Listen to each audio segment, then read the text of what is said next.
Buenos días, el día de hoy hablaremos acerca de lo que es un poco de la anatomía de los párpados, englobando lo que es su irrigación, su inervación, un poco de sus capas, los músculos y por último hablaremos acerca de lo que son los landmarks quirúrgicos, ya que estos son muy importantes en las cirugías de oculoplástica.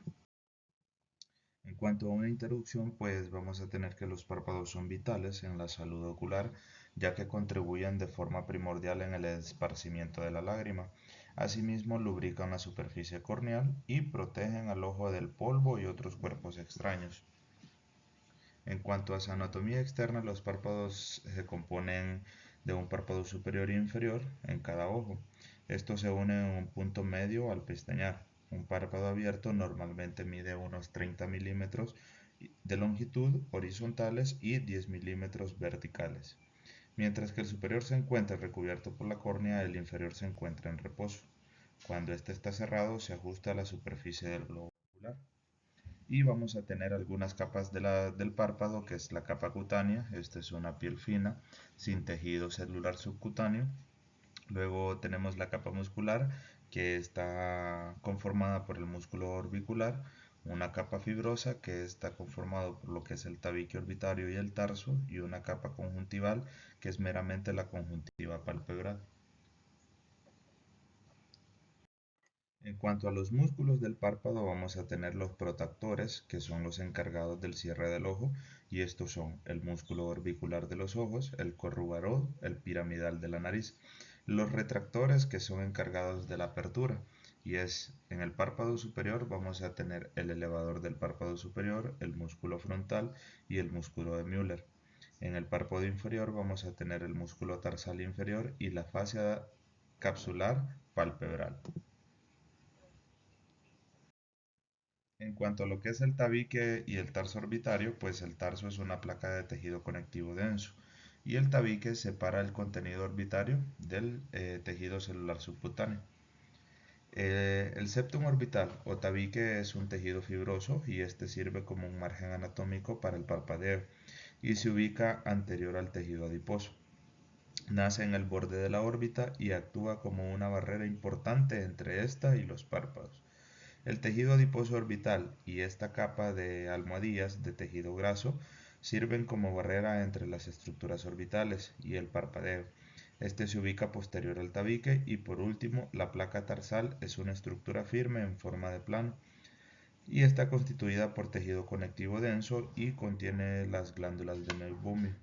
En cuanto a su configuración interna, vamos a tener que la piel de los párpados es una de las más finas, más o menos mide 1 milímetro de grosor, con un numeroso de pelos pequeños en la superficie exterior con las glándulas sebáceas asociadas y poco desarrolladas. Las glándulas sudoríparas son pequeñas pero abundantes.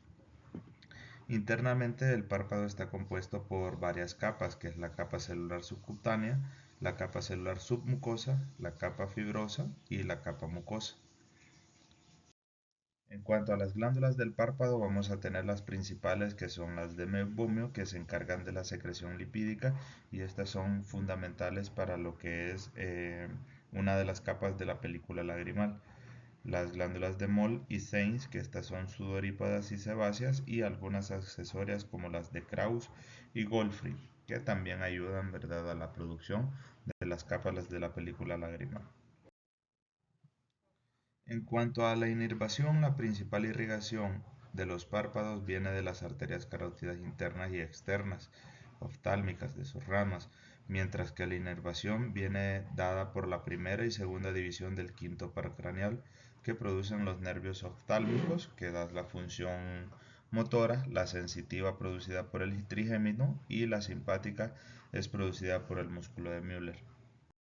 En cuanto a la irrigación, pues son ramas de la carótida y luego tenemos la arteria oftálmica, que esta se divide en arterias palpebrales mediales y directas de la carótida externa, las arterias laterales. Estas pues forman un arco anastomótico que es encargado de la irrigación superficial y profunda de lo que es el párpado. El drenaje venoso y linfático, pues las venas, vamos a tener los plexos venosos superficiales y profundos, siempre con el mismo nombre, acompañando el recorrido de las arterias. Y los ganglios linfáticos vamos a tener los periauriculares y los que son los submandibulares. Hablando un poco de los landmark quirúrgicos, pues vamos a tener que son los más utilizados 12. Estos pues nos van a servir siempre para cirugías de oculoplástica, ya sea también para la resección de tumores. En el surco nasoyugal vamos a tener que es la unión del párpado mejilla y es un relleno o distribución. Vamos a tener una línea infraorbitaria que mide más o menos de 5 a 7 milímetros bajo el margen palpebral y el límite de seguridad quirúrgica, ya que por detrás de este vamos a encontrar lo que es el músculo de Müller.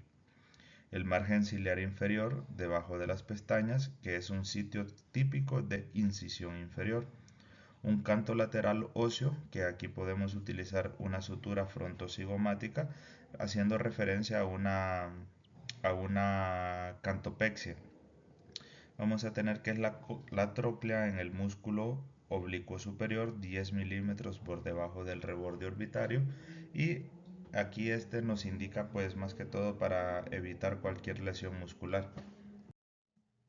Un pliegue suplatarsal, más o menos este mide de 8 a 9 y 10 milímetros. Este está ubicado sobre el margen palpebral y es el lugar de una incisión superior, o también puede decirse que es la línea de belleza o el pliegue natural. Un margen palpebral, que es un borde libre del párpado, haciendo referencia para una simetría. La ceja también es sobre el reborde orbitario y evalúa la caída o la ptosis asociada. Un canto medial, que es la unión interna de los párpados, haciendo referencia de simetría horizontal. El canto lateral mide más o menos de 2 a 3 milímetros más alto que el medial. Este define la inclinación del ojo.